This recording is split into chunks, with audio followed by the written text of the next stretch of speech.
Здравейте хора, добре дошли в новото ми видео. То ще бъде малко по-различно от останалите, защото освен, че ще правя резюме на книгата Лютата лелка, ще отворя и пликчето, в което са ми книгите, които си купих от Orange и заедно ще ги разгледаме. Преди да започне обаче видеото, искам да ви се извиня, че миналата седмица не качвах видеа, просто нямах време и заради това тази седмица ще кача 2 нови видеа. Да предлагам да започваме и да видим коя ще бъде първата книга.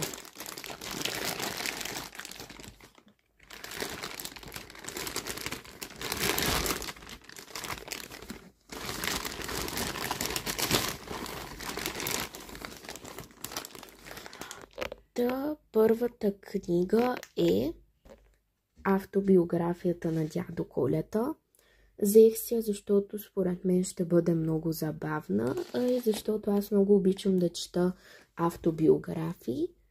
И да, аз съм прочела една автобиография и тя е автобиографията на Бранислав Нушич. И да, това е първата книга. Нека да продължаваме с втората. Не, чакайте, забравих да ви покажа как изглежда. Ето така изглежда, не е нищо особено. Да продължаваме с следващата книга.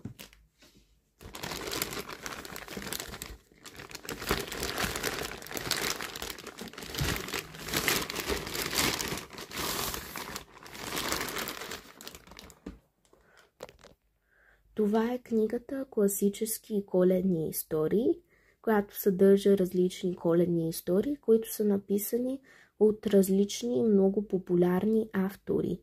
Книгата ме грабна, защото първо корицата е много красива и второ тези всичките коледни истории, дори да не ги прочетеш, си заслужава да бъдат в библиотека, във вашата или в моята библиотека.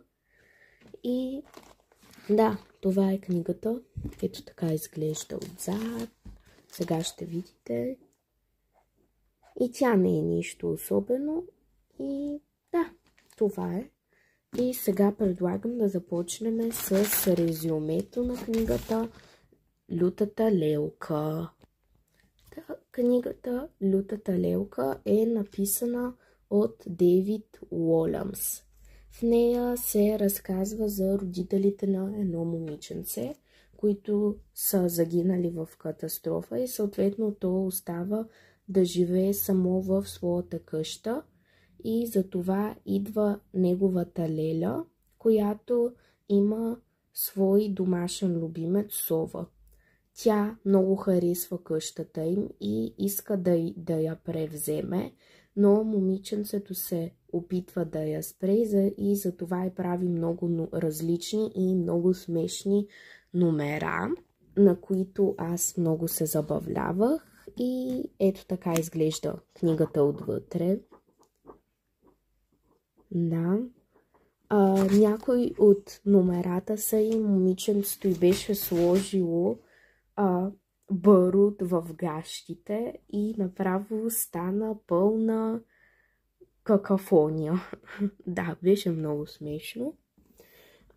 Според мен книгата си заслужава да я прочетете. Повярвайте ми, много е хубава. И да, не се плашете от дебелината и тя вътре е с много малко текст, но има повече картинки. Тоест има и текст, ама не е чак толкова много. Да, ето така изглежда. И да, това е от мен. Ако ви е харесало видеото, можете да се абонирате за канала и да го харесате. И да, това е от мен. Довиждане, до скоро и до нови срещи.